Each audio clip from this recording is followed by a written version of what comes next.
Bem-vindos ao nosso canal YouTube, nesse Falando Nisso de hoje, com uma pergunta dupla de Renato Araújo Júnior. Excelente vídeo, professor. Gostaria que o senhor pudesse falar um pouco sobre o qual ou quais afetos estão relacionados ao gozo. Obrigado, feliz ano novo. Feliz ano novo, Renato. Que eu vou ligar com a pergunta da Natália Trevisan. Oi, professor, você poderia falar só do ressentimento da sociedade atual? Te adoro, beijos. Beijos, Natália. Também te adoro, ainda que não te conheça. E é uma pergunta interessante porque vai ligar, né, esse conceito tão extenso e indeterminado na obra do Lacan, que é o conceito de gozo, né, jouissance, com a experiência material, concreta, corporal dos afetos, né?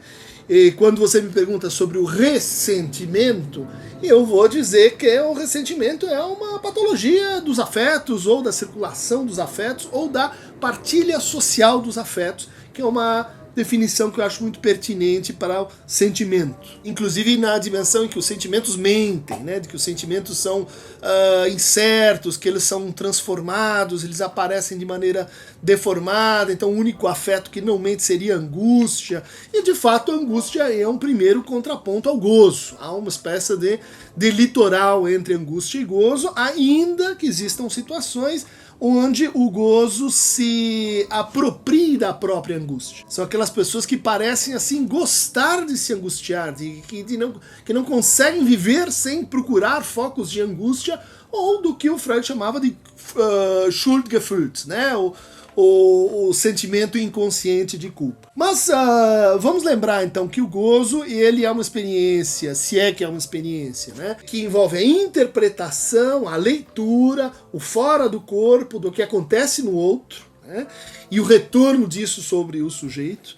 Uma experiência que envolve assim repetição, né? Então a tentativa de retomar um prazer que se perdeu, isso esse perdido o Lacan vai nomear em algum momento de gozo. E o gozo também tem que ver com um excesso, tem que ver com a transgressão de um certo limite, constituído às vezes pelo próprio prazer. Então, tendo isso em mente, eu vou propor um pequeno recorrido sobre essa questão no Lacan. Em 54, 55 do Seminário 2, ele dizia o seguinte: quantidades que o Freud teria explorado com a noção de libido, que vocês não sabem medir, que não sabem o que é, mas que sempre supõem como estando aí. É o que a gente faz com os afetos também. Esta noção quantitativa permite a vocês unificar as variações dos efeitos qualitativos e dar coerência à sua sucessão. Então aqui o Lacan está aludindo a uma parte da teoria dos afetos no Freud, né? Vamos considerar assim: há um primeiro nível em que a quantidade ela se registra, ela se inscreve como prazer ou desprazer. E há um contínuo nessa série, né? E o excesso de prazer pode ser sentido como desprazer. Essa variação que pode ser medida a partir desse conceito conjectural, que é o conceito de libido, ela passa por uma primeira qualificação. E aí a gente vai ter, de fato, os afetos experimentados no eu, né?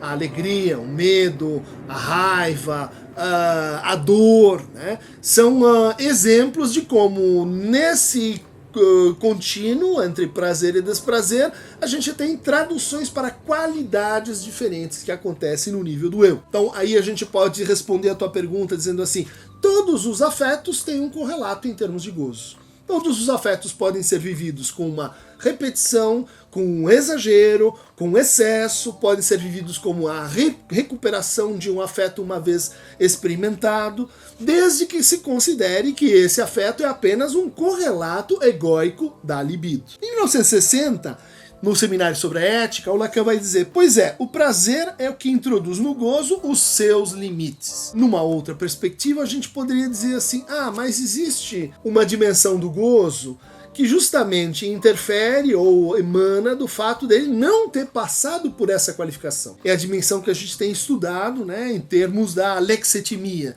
incapacidade de nomear o que se está sentindo. Que afeto é esse que me habita?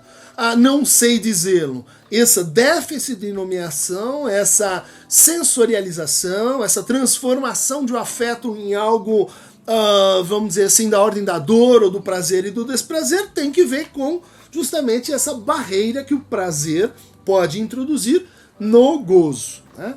Limitando, portanto, o gozo. Em 1962, 63, ele vai dizer, convém lembrar que essa função de um objeto causa desejo, objeto A, é corpo e que somos objetais, o que significa que não somos objetos do desejo, senão como corpo.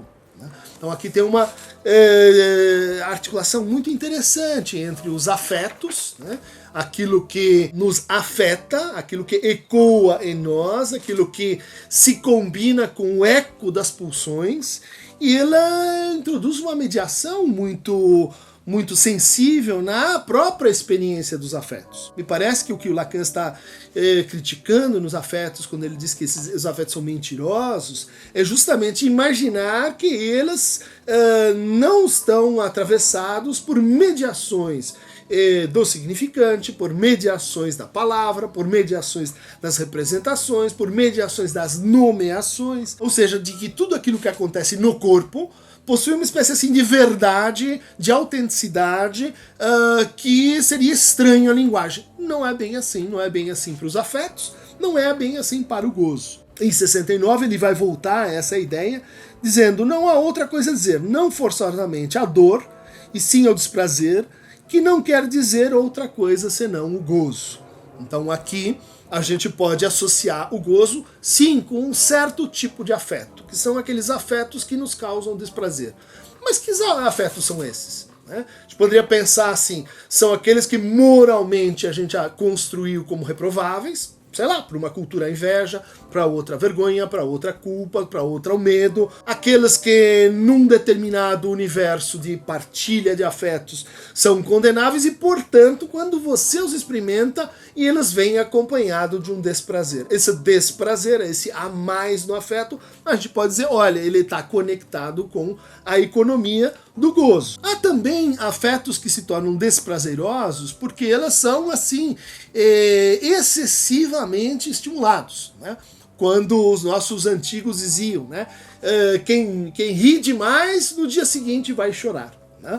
Aquela criança que está muito esfuziante, que está tomada por um determinado afeto, no dia seguinte ela parece reviver ou experimentar um rebote daquilo, às vezes como culpa, às vezes como introspecção, às vezes como um certo cansaço daquela experiência de afeto, né? Então vocês percebem aí como o ressentimento, né?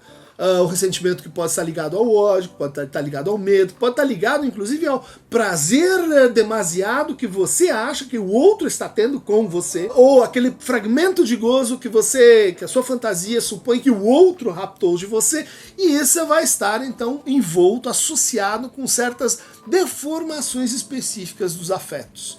Afetos que não se transformam, afetos enrijecidos, afetos que se repetem, afetos que são refratários a transformações na realidade, às palavras do outro, como se o sujeito então tivesse fixado numa mesma experiência de afeto, que está ligado àquela situação, que está ligado àquela palavra, que está ligado àquela lembrança, e dali ele não sai.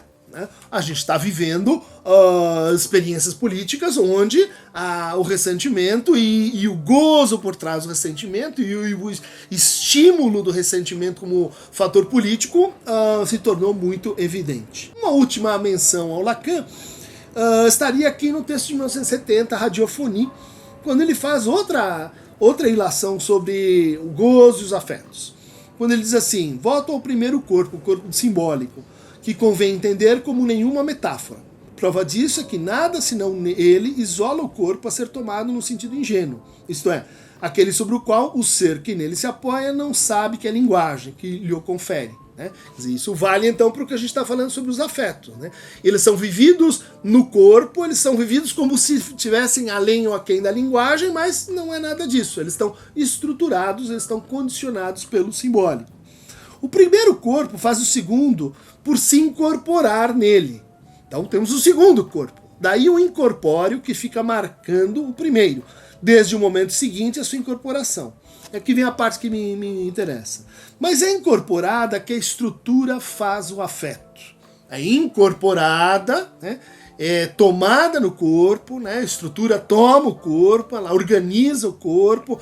Inclusive, isso explica por que nossa experiência de corpo ela é tão dissonante, ela é tão diferente do que o outro vê na nossa própria experiência. Por isso explica como a corporeidade é muito mais do que essa geometria de imagens superficiais que nós temos sobre nós mesmos. É incorporada, ou seja, com a fantasia, com o simbólico, que a estrutura faz o afeto. Né? Quer dizer, ele é produzido pela estrutura, nem mais nem menos. O afeto a ser tomado apenas a partir do que se articula do ser.